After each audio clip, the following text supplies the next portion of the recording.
¿Qué tal? ¿Cómo estás? Que Dios te bendiga. Vamos a continuar con nuestra serie de estudios Vida y enseñanzas de Jesús según los Evangelios. Y el día de hoy vamos a estudiar la porción que se encuentra en Juan capítulo 3, Jesús y Nicodemo.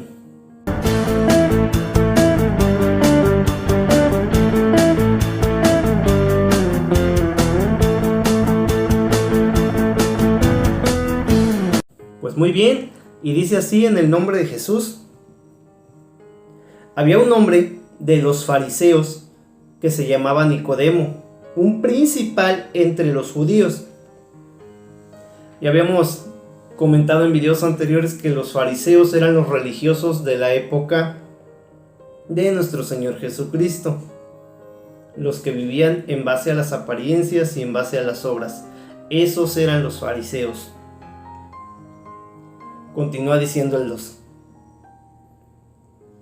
Este vino a Jesús de noche y le dijo: Rabí, sabemos que has venido de Dios como maestro, porque nadie puede hacer estas señales que tú haces si no está Dios con él. Muy bien, pues aquí Nicodemo reconociendo que Jesús era el Hijo de Dios, diciéndole que pues sabía que Dios estaba con él. ¿Por qué? Porque nadie podía hacer esas señales que él hacía si Dios no estaba con él. Por eso le dice Rabí, que Rabí es una palabra que quiere decir maestro. Continúa diciendo el 3. Respondió Jesús y le dijo: de cierto te digo, que el que no naciere de nuevo no puede ver el reino de Dios. Esa es una de las frases más famosas de la escritura y más conocidas, donde Jesús dice que el que no nazca de nuevo no va a poder ver el reino de Dios. Y ahí es donde muchos se confunden y dicen: bueno, ¿y qué es nacer de nuevo? Y de eso también le pasa a Nicodemo. Nicodemo no entiende. Y vamos a ver lo que contesta Nicodemo ante esta indicación de Jesús, que tenía que volver a nacer de nuevo. Nicodemo le dijo: ¿cómo puede un hombre nacer siendo viejo? ¿Puede acaso entrar por segunda vez en el vientre de su madre y nacer? Aquí hay una situación muy importante. Precisamente hay muchas partes de la escritura donde debemos orar y pedirle a Dios que nos dé sabiduría para discernir cuándo tomar las cosas de manera literal y cuándo tomarlas en sentido figurado. En este caso, Jesús está hablando por medio de una analogía en sentido figurado. Pero Nicodemo, como tristemente muchas personas, lo toman o lo interpretan de manera literal. Y por eso Nicodemo dice: ¿a poco puede un hombre ya siendo viejo, ya siendo grande, volver a entrar al vientre de su madre y volver a nacer? Obviamente no. Literalmente eso es imposible. Jesús le estaba hablando en sentido figurado, en sentido más de cosas espirituales. Pero Nicodemo no lo entendía, lo tomaba literal. Continúa diciendo. Respondió Jesús: de cierto te digo, que el que no naciera de agua y del Espíritu no puede entrar en el reino de Dios. Lo que es nacido de la carne, carne es, y lo que es nacido del Espíritu, Espíritu es. Pues ahí le estaba aclarando que no era de manera literal la frase de para que volviera a entrar en el vientre de su madre, sino era un mensaje espiritual, volver a nacer espiritualmente. Por eso le dice: el que no naciere de agua y del Espíritu no puede entrar en el reino de Dios. Lo que es de la carne, nacido es de la carne. O sea, ya del vientre de tu madre ya naciste una vez en carne. Ya así déjalo, Nicodemo. Dice: y lo que es nacido del Espíritu, Espíritu es. Y a eso es a lo que él se estaba refiriendo con volver a nacer, con nacer de manera espiritual. Eso es el mensaje y la enseñanza que Jesús le estaba dando a Nicodemo en ese momento, que tenía que nacer del agua y del Espíritu.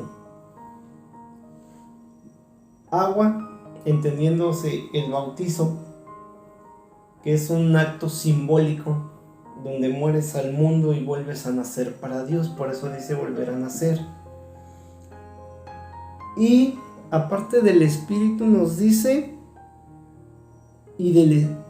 aparte del agua nos dice y del Espíritu, que ahí es cuando viene la confirmación del Espíritu Santo en nuestra vida, y empieza a ver esas señales, empieza a estar el Espíritu, nos revela la palabra. Te pongo un testimonio rápidamente. Antes de que yo recibiera a Jesús, yo leía la Biblia porque sé leer, pero no la comprendía. Pero cuando vino el Espíritu Santo a mí, es como si te hicieran así. Y dices, caray, pero si está más claro que el agua, ¿cómo es que lo había leído y no lo había entendido? Pero es Dios quien te tiene que quitar esa venda por medio del Espíritu. Y al volver a nacer tanto de agua como de Espíritu, tu vida cambia, tu forma de ver las cosas, de todo lo que pasa a tu alrededor. Pues es Dios que te da una nueva visión y que te da un nuevo enfoque sobre el por qué suceden las cosas y para qué suceden las cosas. Hace un tiempo me preguntaba una persona en mi trabajo que si yo ya tenía claro cuál era mi propósito de vida. Claro que sí, mi propósito de vida yo lo tengo bien claro. Tengo un trabajo que es secular, con el cual Dios me permite sostener mis necesidades y las de mi familia, pero mi razón de estar aquí es precisamente compartir el mensaje de Dios y ayudarle a más almas a que conozcan la palabra bendita del Señor y puedan acercarse a Él. No a mí, no me tienen que seguir a mí, tienen que seguir a Cristo, a Él, porque en Él hay que poner los ojos. Y con que una persona de las que yo les he compartido de manera personal, o de las que les he compartido aquí por internet, por medio de los videos, sea bendecida por uno de estos videos que Dios me permite hacer, ya valió la pena haber vivido, porque ya fui útil en la vida de alguien más, fui bendición para alguien más, y me gozo en saber que Dios me puede estar utilizando de esta manera. Y a Él sea la gloria, a Él sea la honra y la alabanza por siempre, porque para eso hacemos las cosas, para predicarle a Él, para darlo a conocer a Él, y ese es el objetivo de hacer este tipo de videos. A Él sea la gloria. Dice Jesús en el número 7: no te maravilles de que te dije, les es necesario nacer de nuevo. El viento sopla de donde quiere y oyes su sonido, mas no sabes de dónde viene ni a dónde va. Así es todo aquel que es nacido del Espíritu. Cuando eres nacido del Espíritu y eres sensible a la voz del Señor, tú no sabes a dónde te puede mandar Él el día de mañana, y es tu decisión si le obedeces o no le obedeces. Él siempre va a querer lo mejor para ti, para la gente que nos rodea, para esta humanidad que tanto daño se ha hecho a sí misma. Y pues obviamente Él lo que quiere es que seamos instrumentos de su paz, que seamos instrumentos por medio de los cuales, por tu voz, un alma necesitada puede escuchar este mensaje, que en Jesús hay esperanza y vida eterna y perdón de pecados. Ese es el objetivo que el Señor tiene, que su palabra llegue hasta el último rincón del mundo a través de nosotros, los que ya hemos creído y los que compartimos su palabra. Entonces, pues así somos los nacidos del Espíritu Santo, ¿no? Él viene y nos dice, hoy vas a hacer esto y esto y esto, y Él te va llevando, Él te va guiando por donde tú de mejor manera le vas a poder servir, y es una bendición poderle servir al Señor. No confundamos servirle a Dios con que todos vamos a ser grandes predicadores y vamos a llenar estadios y vamos a estar ante grandes multitudes. No, con que tú le prediques a tu vecino, a tu compañero de trabajo, a algún conocido, a alguna persona que tenga contacto contigo, con eso ya estás ayudando bastante, y Dios se mueve a través de todos esos canales, de todos esos medios, no necesariamente a fuerza. O sea, sí lo puede hacer, sí nos puede poner delante de multitudes, pero entonces ¿quién le va a predicar a toda la demás gente? Si tú eres albañil, si eres futbolista, si eres músico, si eres deportista, si eres burócrata, si trabajas en una oficina, en algún comercio, donde quiera que Dios te ponga, ahí alrededor hay gente con necesidad, que necesita escuchar la bendita palabra de Dios. Y para eso estamos tú y yo, para poderles compartir. A Él sea la gloria. Dice el versículo 9: respondió Nicodemo y le dijo: ¿cómo puede hacerse esto? O sea, Nicodemo no había entendido nada de lo que Jesús le acababa de explicar. Respondió Jesús y le dijo: ¿eres tú maestro de Israel y no sabes esto?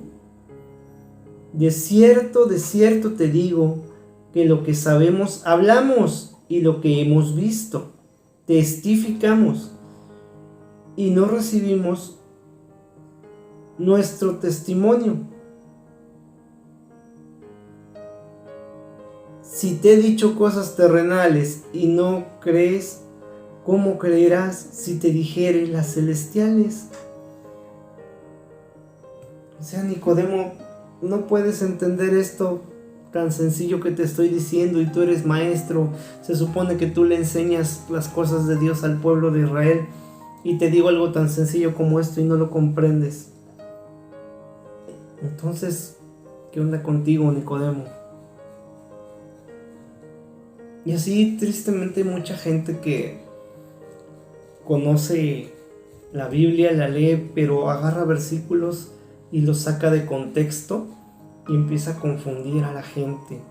Dice: no, esto no es así, mira, porque aquí dice así, pero te da una parte de la historia, no te cuenta todo completo, todo el contexto, y ahí es donde empiezan a surgir la gran variedad de corrientes doctrinales que tristemente pues no debería de ser, pero que donde quiera alguien tuerce, y como he dicho, pues aquí nada más trabajo está que uno lo diga y otros le crean, y ya se hizo esa doctrina, esa falsa doctrina. Entonces hay que orar mucho para que sea el Espíritu del Señor el que nos revele qué sí es de Dios y qué no es de Dios. El Señor dijo: mis ovejas oyen mi voz y la siguen.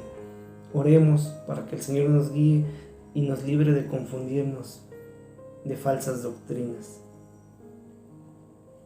Y luego viene el 13, que dice: nadie subió al cielo sino el que descendió del cielo. ¿Quién? El Hijo del Hombre, que está en el cielo. Nadie subió del cielo sino el que descendió del cielo, el Hijo del Hombre que está en el cielo. Gloria a Dios. Pues mira, aquí también esta porción ayuda a desmentir una enseñanza que tienen en la religión tradicional, que dicen que la Virgen María ascendió al cielo, y que ella se fue también así como Jesús, pero la Escritura no dice nada de eso. Y al contrario, ¿qué es lo que dice aquí el mismo Señor Jesús, que es Dios? Dice: nadie subió al cielo. ¿Qué entendemos por nadie? No hay excepciones. Dice: nadie subió al cielo sino el que descendió del cielo, el Hijo del Hombre que está en el cielo. O sea, Él es el único que siendo Dios se hizo hombre y vuelve a subir al cielo. Nadie más. Por eso ahí lo dice claramente: nadie. Entonces no nos dejemos engañar, porque no hay ninguna parte en la Escritura que diga que alguien más ascendió hacia el cielo.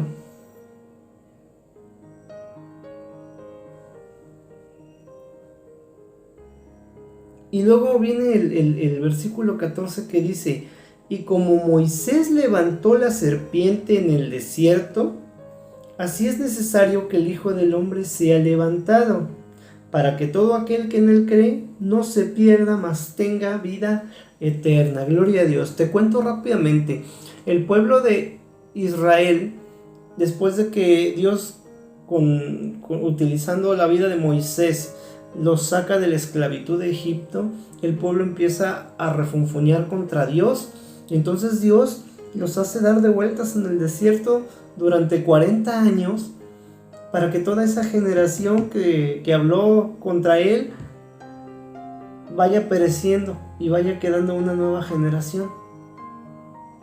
Bueno, pues dentro de esos 40 años sucedieron muchas cosas. Entre ellas el pueblo volvió a desobedecer a Dios.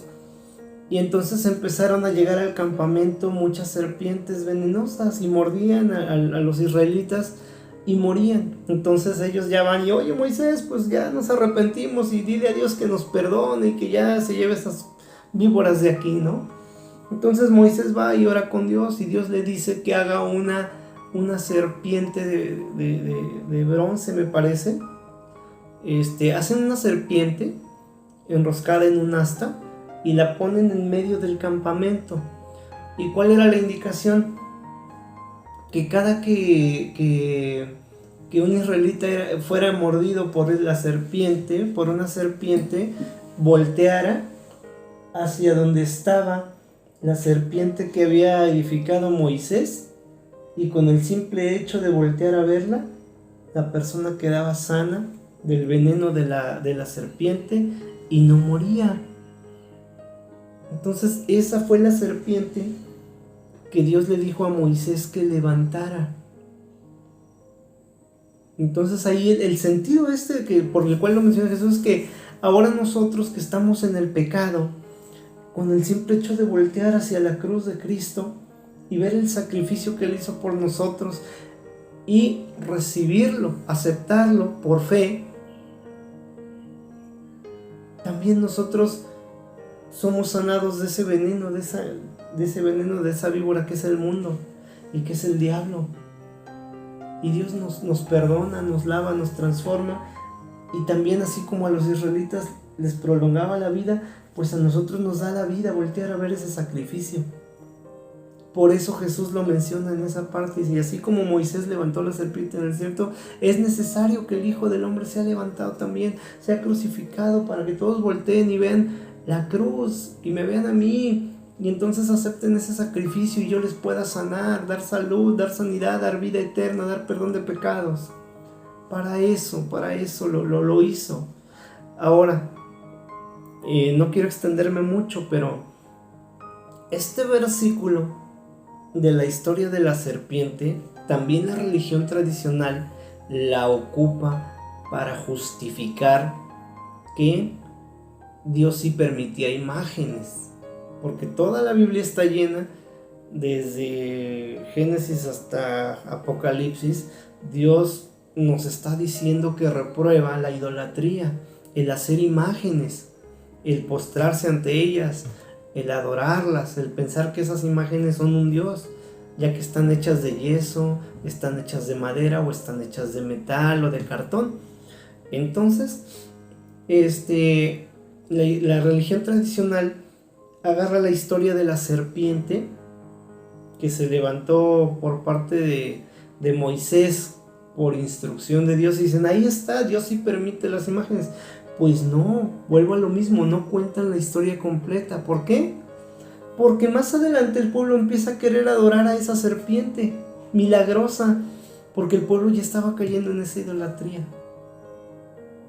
Entonces es por eso que también, aunque no tenga mucho que ver, pues aprovecho para aclarar ese punto, porque lo pudieras llegar a escuchar como una justificación. Ahí está, mira, Dios permite imágenes. No, Dios no permite imágenes, y la prueba está que al momento en que el pueblo empezó a caer en idolatría, Dios destruye esa serpiente.